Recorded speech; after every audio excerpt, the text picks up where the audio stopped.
एक बार फिर से आप सभी का स्वागत है। हम अध्ययन कर रहे हैं तीमुथियुस के नाम पौलुस प्रेरित की दूसरी पत्रिका, और पिछले संदेश में हम बात कर रहे थे पवित्र शास्त्र के विषय में कि पवित्र शास्त्र को हमें सही रीति से लेना होगा। पवित्र शास्त्र जब हम देखते हैं, बाइबल को देखते हैं, चाहे वो पुराना नियम हो चाहे वो नया नियम हो, तो वहां पर हम चार अलग अलग प्रकार की पुस्तकों को देखते हैं। पहली वो पुस्तकें और वो वचन हैं जो कि स्वयं परमेश्वर ने अपने दासों के मुंह में दिए हैं दर्शनों के रूप में, और उन्होंने वहां पर उन्हें दर्ज किया है, जिन्हें यहोवा की वाणी कहा गया है। जैसे प्रभु यीशु मसीह ने जो कहा है वो प्रभु यीशु मसीह की कही हुए वचन कहे गए हैं, तो ये परमेश्वर के वचन हैं, ये सही मायने में परमेश्वर ने कहे और वहां पर लिखे गए। दूसरी जो कैटेगरी आती है वो पत्रियों की आती है, या फिर हम भविष्यवक्ताओं की बहुत सारी बातें हैं जो वो लिख रहे हैं लोगों को सलाह के रूप में और लोगों को निर्देश के रूप में, वो पवित्र आत्मा की प्रेरणा से या परमेश्वर की प्रेरणा से लिखी गई है। वो आत्मा में होकर उस बात को लिख रहे हैं। जो पत्रियां लिखी जा रही हैं वो पवित्र आत्मा में होकर के लिखी जा रही हैं। परमेश्वर का आत्मा उनमें कार्य कर रहा है और वो सच्चाई और सत्य रीति से उन्हें लिख रहे हैं। तीसरी चीज हम देखते हैं इतिहास की पुस्तकें हैं। पुराने नियम में हम देखते हैं 12 इतिहास की पुस्तकें पाई जाती हैं, और नए नियम में एक इतिहास की पुस्तक जिसे हम प्रेरितों के कार्य देखते हैं। जैसा कि हम देखते हैं कि वो पुस्तकें हैं जो घटनाएं हुई, जो कहा जा रहा है, जो हो रहा है, उन्हें वैसा की वैसा सच्चाई के साथ, उसमें ना कोई बढ़ाया ना कुछ घटाया, पवित्र आत्मा की अधीनता में। और हम इससे कहेंगे कि पवित्र आत्मा की प्रेरणा यह है इसमें कि वो सच्चाई के साथ उसे लिख रहे हैं, ना ही उसमें कुछ घटा रहे हैं ना ही उसमें कुछ बढ़ा रहे हैं। तो वो परमेश्वर का तो वचन नहीं है, वो तो एक घटना है, वो तो एक इतिहास के रूप में वो सारी बातें हो रही हैं, लेकिन उनमें कुछ बातें ऐसी हैं जो हमारे लिए शिक्षाप्रद हैं, हमारे लिए लाभदायक हैं। जैसे कि अब दाऊद की विषय में हम पढ़ेंगे तो बहुत सारी चीजें उनसे हम सीख सकते हैं कि उन्होंने ऐसा किया तो परमेश्वर ने उन्हें वहां पर दंडित किया, वहां पर उन्हें अनुग्रह दिया, वहां पर उन्हें उनके साथ दिया। तो ये चीजें हम देख करके अपने जीवन में लागू कर सकते हैं, लेकिन हम ये नहीं कहेंगे कि ये परमेश्वर का वचन है, क्योंकि परमेश्वर ने जो कहा वो ही परमेश्वर का वचन है। लेकिन ये सब जो घटना लिखी है, इतिहास लिखा है, कहानियां जिनके जो अभिषिक्त लोग हैं उनके विषय में जो पुराने नियम में कहानियां लिखी हैं, और जब हम प्रेरितों के कार्य पढ़ते हैं तो उसमें प्रेरितों के कार्यों को लिखा है कि कैसे कैसे उन्होंने प्रचार किया, कैसे कैसे प्रभु के नाम को आगे बढ़ाया। तो ये सारी चीजें एक इतिहास के रूप में जैसा होता गया, जैसा देखा गया, वैसा सच्चाई के साथ दर्ज किया गया। इसमें यह नहीं है कोई कि अगर प्रेरितों के कार्य में हम पढ़ेंगे तो भाई अगर लूका ने कोई बात लिखी है तो भाई जैसे लूका ने यह बात लिखी कि पौलुस अपनी द्वितीय प्रचार यात्रा में यहां गए, तो क्या यह परमेश्वर का वचन? नहीं, यह इतिहास की एक घटना है कि पौलुस अपनी द्वितीय प्रचार यात्रा में इस शहर में गए और वहां ऐसे ऐसे उन्होंने कलीसिया की स्थापना की, वहां पर उनका उपद्रव हुआ, वहां पर उन्हें मारा पीटा गया, वहां पर बड़े हैप से उन्होंने प्रचार किया। तो ये जो हो रही है घटना उसको दर्ज कर रहे हैं। तो हमें राइटली डिवाइडेड करना होगा, हमें उसे अच्छी तरह से उसको ये जानना होगा ये परमेश्वर का वचन है, और ये परमेश्वर के वचन में ये चीज लिखी है इतिहास के रूप में, घटना के रूप में, और ये चीज लिखी है ये परमेश्वर की वाणी के रूप में, ये लिखी है ये जो खिलाफत करने वालों के रूप में, जैसे कि शैतान ने भी लिखा है, शैतान की वाणी को भी वहां पे लिखा है। हमने देखा मत्ती का सुसमाचार 4 अध्याय में शैतान प्रभु यीशु मसीह से कह रहा है कि यदि तू मुझे दंडवत करे तो मैं जगत का भयवत दे दूंगा। लिखा पवित्र शास्त्र में है, लेकिन वो वाणी किसकी है? वो शैतान की वाणी है। अय्यूब की पुस्तक को पढ़ेंगे तो अय्यूब की पुस्तक में जो अय्यूब के जो दोस्त हैं वो उनमें से कुछ अन्य जाति के लोग हैं जो यहोवा को मानने वाले नहीं, वो क्या बात कर रहे हैं? वो परमेश्वर की बुराई कर रहे हैं, परमेश्वर की बातों को निंदा कर रहे हैं। तो वहां पर लिखी गई है परमेश्वर की निंदा भी वहां पर उनके शब्दों के अनुसार लिखी गई है, तो लेकिन वो परमेश्वर की वाणी नहीं है, वो यहोवा की वाणी नहीं है, वो यीशु की वाणी नहीं है, वो व्यवस्था की वाणी नहीं है, वो मूसा की वाणी नहीं, वो उन अन्य जाति के लोगों की वाणी है जो कि पवित्र शास्त्र में दर्ज है। तो हमें इस तरीके से क्या करना होगा? उन्हें राइटली डिवाइडेड करना होगा, ये जानना होगा कि ये वचन जो है संपूर्ण पवित्र शास्त्र प्रेरणा से लिखा गया है, सच्चाई के साथ लिखा गया है। अब चौथी चीज आती है गवाही, जो कि हम चारों सुसमाचारों के रूप में देखते हैं।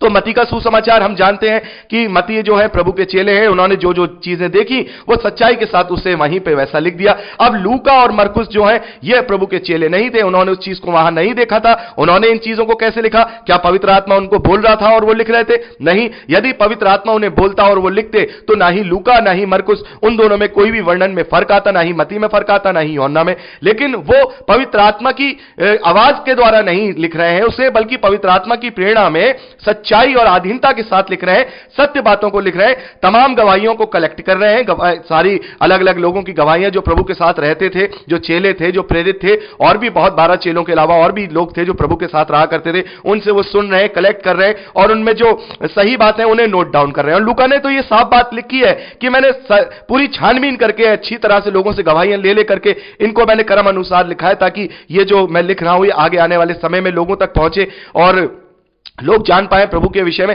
तो लूका ने भी ऐसे लिखा, लूका प्रभु को नहीं जानते थे, ना प्रभु के साथ रहे, तो ऐसा नहीं है कि लूका को पवित्र आत्मा बोल रहा है कि भाई लूका ये लिखो, लूका ये लिखो, ऐसा हुआ था, ऐसा हुआ था। नहीं, जो गवाहियां उन्होंने कलेक्ट की वो उन्होंने लिखी। तो हमें इस तरीके से संपूर्ण पवित्र शास्त्र को राइटली डिवाइडेड करना होगा, उन्हें सत्य रीति से अपने जीवन में ठीक रीति से काम में लाना होगा। हमें जानना होगा ये वचन क्या है, ये घटना है, ये इतिहास है, ये शैतान के द्वारा कहा गया है, या किसी अन्य जाति के व्यक्ति के द्वारा कहा गया है, या किसी विरोधी के द्वारा कहा गया है, या प्रभु यीशु मसीह के द्वारा कहा गया है, या पत्रियों में जो ये बात लिखी गई है, या आदेश के रूप में लिखी गई है, या सलाह के रूप में लिखी गई है। ये सारी चीजें हमें राइटली डिवाइडेड करके अपने जीवन में लागू करनी है। तो ऐसा नहीं कि हर एक वचन को पकड़ के हम ये कहें कि नहीं ऐसा है। तो मैं समझता हूं कि इस जो मैं आपको समझाना चाह रहा हूं, कि मैं आशा करता हूं कि आपको वो बात अच्छे से समझ में आई होगी कि ये संपूर्ण पवित्र शास्त्र कैसे परमेश्वर की प्रेरणा से लिखा गया है। जो भी लिखने वाला लेखक है उसने सच्चाई से लिखा है,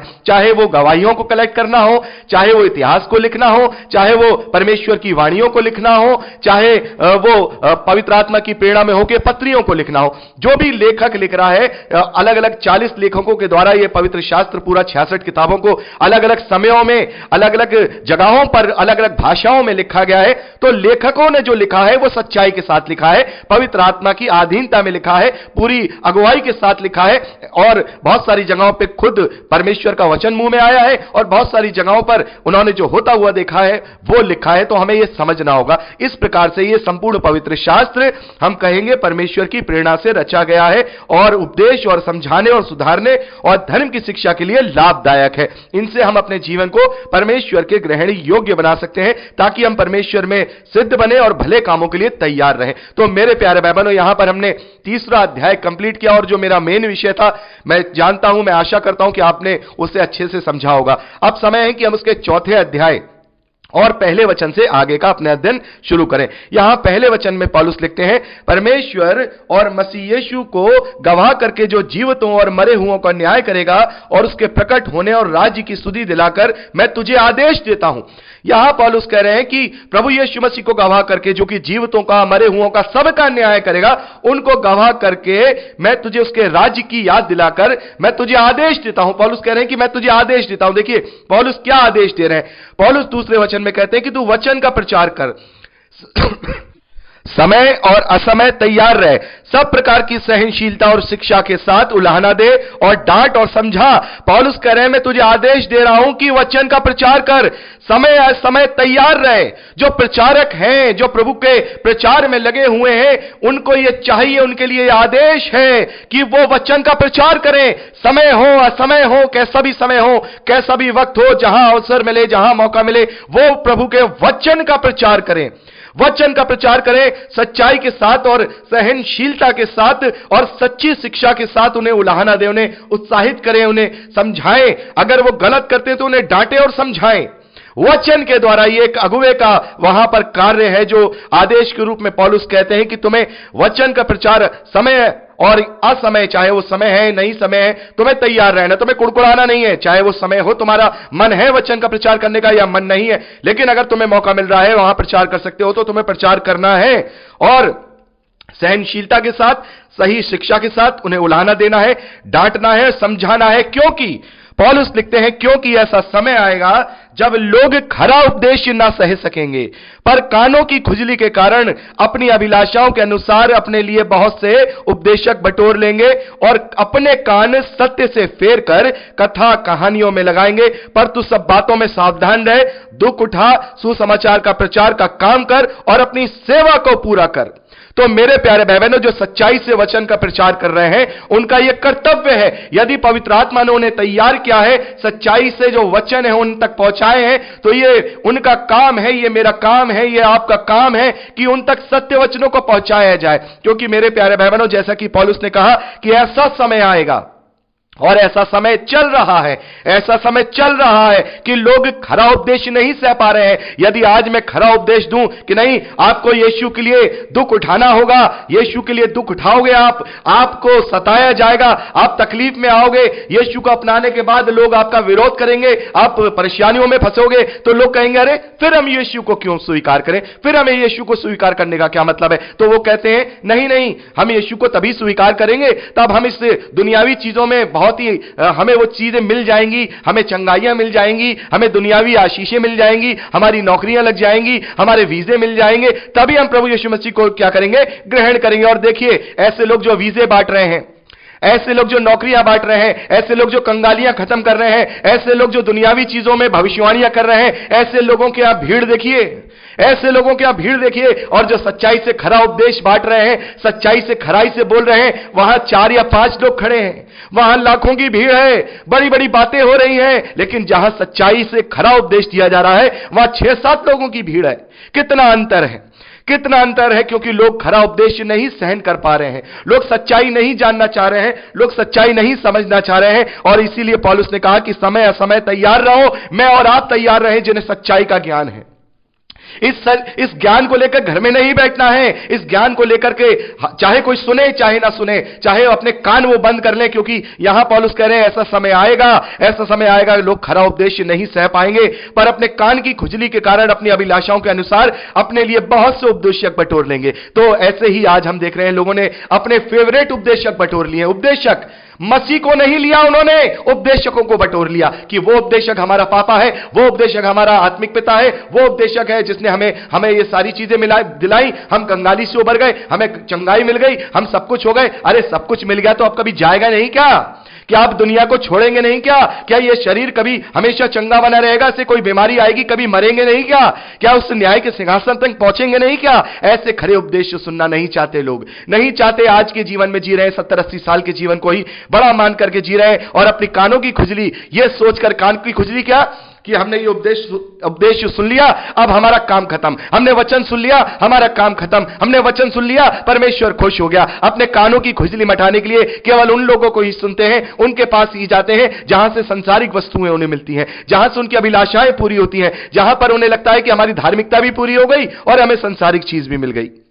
लेकिन यहां पर पौलुस कह रहे हैं कि ऐसे लोग अपने कान सत्य से फेर कर, सत्य से, यीशु मसीह के सत्य वचनों से अपने कान फेर करके वो अपने कान कथा और कहानियों पर लगाएंगे। कथा कहानियां, अरे यीशु, हम देखते ना, यीशु की महिमा की बातें हो रही हैं, बड़ा अच्छा लग रहा है, अरे यीशु हमारे लिए ये हो गया, अरे यीशु ने हमारे लिए बलिदान करा, अरे यीशु ऐसा है, अरे यीशु वैसा है, सारी बातें करते हैं, यीशु को महिमा देते हैं, लेकिन अपने जीवन से यीशु को महिमा नहीं देते। उसका नाम ले लेकर उसकी महिमा देते हैं, बड़ाई करते हैं, गाने गाते हैं, आराधना कर रहे हैं, स्तुति कर रहे हैं, लेकिन अपने जीवन से यीशु को कोई महिमा नहीं दे रहे हैं। अपने कान सत्य से फेर कर केवल कथा कहानियों में लगा दी है। गाना गा रहे हैं, बड़ा ही अच्छा गाना है, हम गाना गा रहे हैं, इससे ही हम स्तुति कर रहे हैं, लेकिन उस गाने के बोलों को अपने जीवन में नहीं उतार रहे हैं, केवल गा रहे हैं। अपने कान किससे कहानियों में लगा रखे हैं। तो पौलुस कहते हैं कि लोग खरा उपदेश ना सह सकेंगे, लेकिन तुझे समय असमय तैयार रहना है, तुझे सब बातों में सावधान रह करके, दुख उठा करके सुसमाचार का प्रचार करना है और अपनी सेवा को पूरी करना है। मेरे प्यारे भाई बहनों, ऐसे सच्ची बुलाहट वाले लोग, अगर आपके जीवन में ऐसी बुलाहट है, आपको परमेश्वर ने इस लायक बनाया है, तो घर में नहीं बैठना है, बल्कि ऐसे लोगों को हमें क्या करना है, सावधान करना है, सावधान करना है। समय असमय ऐसे लोगों को समझाना है, यह नहीं देखना कि समय है, कौन सा समय है, हमें करना है नहीं करना है। सहनशीलता के साथ, नम्रता के साथ, पूरी शिक्षा को और उलाहना के साथ डांट करके उन्हें समझाना है कि नहीं, आप अपने कान ऐसी चीजों में मत लगाइए, कथा कहानियों में मत लगाइए। आप सत्य को समझिए। सत्य क्या है? सत्य है अनंत जीवन, सत्य है प्रभु यीशु मसीह के सत्य वचन। पौलुस कह रहे हैं कि जितने प्रभु यीशु मसीह में भक्ति के साथ जीवन बिताना चाहते हैं, जितने प्रभु यीशु मसीह के पीछे आना चाहते हैं, पौलुस कह रहे हैं कि वे सब सताए जाएंगे। मैं कहता हूं कि जो मसीह में आएगा वो सताया जाएगा, उसके ऊपर दुख आएगा, उसके ऊपर क्लेश आएगी। अगर आना है तो आओ, क्योंकि इसके बदले में तुम्हें अनंत महिमा मिलेगी। क्योंकि आज के दुख, आज की तकलीफें, आज की क्लेश उस महिमा के आगे कुछ भी नहीं है जो प्रभु यीशु के रूप में हम पर प्रकट होने वाली है। उस अनंत जीवन के आगे कुछ नहीं है जो मुझे और आपको मिरास में मिला है। तो मेरे प्यारे भाई बहनों, हमें अपने कानों को सत्य की तरफ फेरना है, अपने कानों को सत्य की तरफ फेरना है, और जो प्रचारक है उन्हें समय असमय तैयार रहना है कि हम सावधान रहें, दुख उठाएं, सुसमाचार का प्रचार का काम करें और अपनी सेवा पूरी करें जो सेवक है। और जो मसीही विश्वासी हैं वो भी उनको जो कर्तव्य, उनको जो मनसा, उनको जो उद्देश्य दिया गया है वो भी उसको पूरा करें और अपने अपने कामों को, अपने अपने उद्धार के कामों को पूरा करें। तो मेरे प्यारे भाई बहनों, यहां पर हमें यह देखना होगा कि हम आसपास जो देख रहे हैं हमें उसको देखकर आंखें बंद नहीं करनी है कि वहां तो लाखों की भीड़ है तो बड़े काम होते होंगे। हां, बिल्कुल काम होते हैं, प्रभु का काम हो रहा है, लेकिन ऐसे लोगों को आत्मिकता में लेकर के आना है, ऐसे लोगों को फलवंत करना है। वहां जो बीज पड़ चुका है, भले ही वो गलत रीति वाले लोगों ने वहां बीज डाला, लेकिन प्रभु की महिमा उसी में से करनी है। ऐसे लोगों को वहां से उठाना है, उन्हें सच्चाई बताना है। आज वो दुनियावी चीजों में लगे हुए हैं, अपने कान ऐसी चीजों में लगे हुए हैं, अपनी जहां कान की खुजली उनकी मिट रही है, अपनी अभिलाषाएं पूरी हो रही है, उन्हें वहां सच्चाई के वचन बताने हैं। उनमें से जो सच्चे लोग होंगे, जो चुने हुए होंगे, जो पवित्रता के लिए बुलाए गए होंगे, वो लोग वहां से निकलेंगे और अपनी आत्मिक उन्नति में पूरे होंगे और उस अनंत मिरास को पाएंगे जिसका मोल इस धरती की किसी भी वस्तु से नहीं लगाया जा सकता। तो यहां पर हमने इन विषयों में चर्चा की और हमने यहां पर डिस्क्राइब किया पहले वचन से लेकर के 5वें वचन तक, और अब मैं चाहूंगा कि 6ठे वचन से आगे का अध्ययन हम अगली रिकॉर्डिंग में करें। प्रभु आपको आशीष दे, अपने वचन में बढ़ाए। Praise the Lord. जय मसीह की।